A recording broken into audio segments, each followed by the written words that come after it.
Pronto. Boa. É igual quando a pessoa vem e fala assim, ó, GH dá efeito? Dá. Eu costumo dizer, te dá 1%. 1% para quem tá com 6% de BF é diferença pra cacete. 1% para quem tá com 30% não faz diferença. Não faz diferença nenhuma. Vocês acham que o GH é muito endeusado? Porque o que eu vou dizer? É assim, o cara que não tem grana para o atleta que não tem grana para comprar GH, ele sonha em comprar o GH, porque ele acha que ele vai deixar de ser amador e virar profissional o dia que ele tiver esse apoio do GH. O profissional, quando ele tem o GH, ele acha que ele não consegue ser o primeiro porque ele toma menos GH do que o cara que é o primeiro. Eu vejo, conversando com muitos atletas, que eles olham o GH como a grande diferença, o divisor de águas dele da alta performance. Cara, eu treino forte, eu faço dieta, eu sou 100%. Eu só não consigo chegar lá porque eu não tenho investimento para comprar em GH.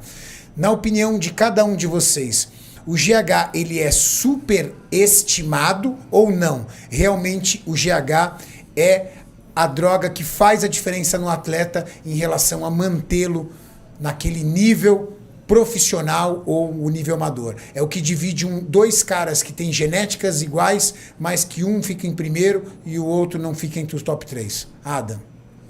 Cara, na minha opinião, não. Na minha opinião, não, porque... Falando de metabolismo, fisiologia, Falando reação de tudo. bioquímica, Falando de de como tudo. ele age. Falando de tudo. O GH é aquilo. Do ponto de vista fisiológico-metabólico, ele por si só, ele é muito pouco anabólico, né? Ele realmente apresenta um bom potencial lipolítico, mas isso também é dose-resposta, então não é aqueles dois uizinhos de um GH chinês que vai fazer a grande diferença na vida dele. GH de 192 aminoácidos. Isso, exato. Você faz anticorpo e destrói, nem serve pra E nada. aí você não consegue nem aproveitar o seu próprio GH depois.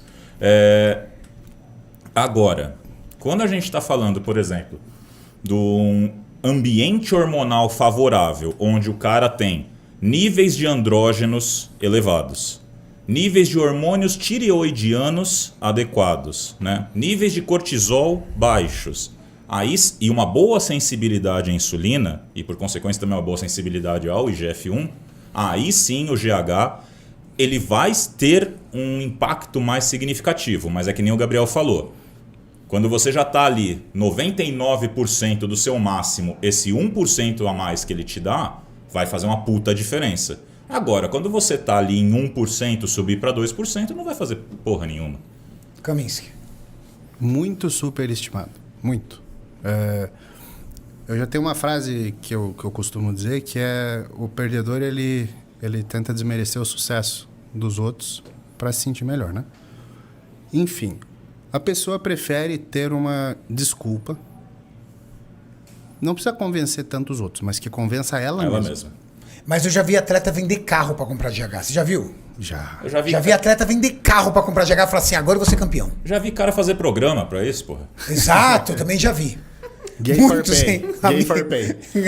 Gay for pay. Já conheço um monte. Mas, ó, vamos falar então de bioquímica aqui. O GH, ele vai atuar na tradução. Então, quando a gente vai falar em síntese de proteína, você tem primeiro a transcrição, DNA vira RNA, você faz a fitinha de RNA, e aí a fitinha de RNA vai ser traduzida numa proteína. Então, em primeiro lugar, o GH atua nessa ponta.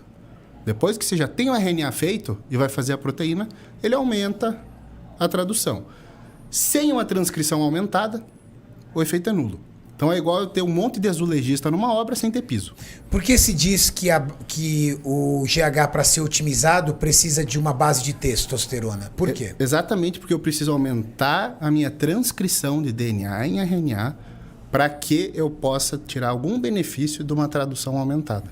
Então eu preciso ter a base androgênica, eu preciso ter esse aumento na transcrição para que faça diferença o GH na tradução.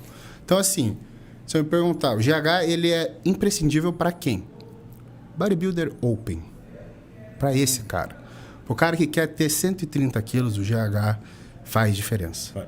Porque em 10 anos de treino, em 10 anos hormonizado, ele vai conseguir quebrar essa barreira, ele vai conseguir não perder músculo. Porque o mais difícil para o fisiculturista é conservar a massa. É difícil. Então o cara ele tem que ganhar 1 quilo por ano e não perder.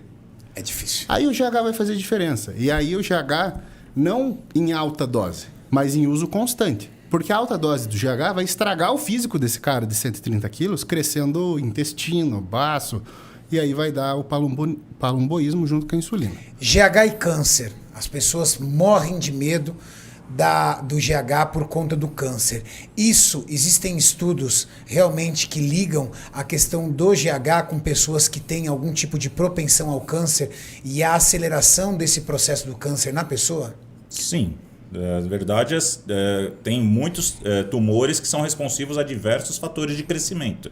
E o GH, em associação com o seu subproduto lá, o IGF, pode sinalizar sim ou potencializar um processo tumoral.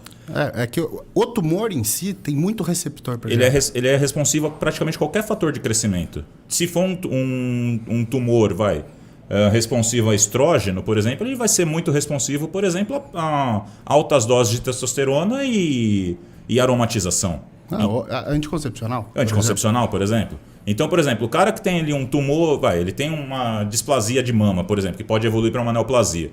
Se ele está hormonizando de forma assim, desmedida, sem mensurar se realmente está aromatizando demais ou não, o efeito antitumoral que o andrógeno teria nesse tecido acaba sendo nulificado pela sua conversão em estrógeno. E aí ele está correndo risco.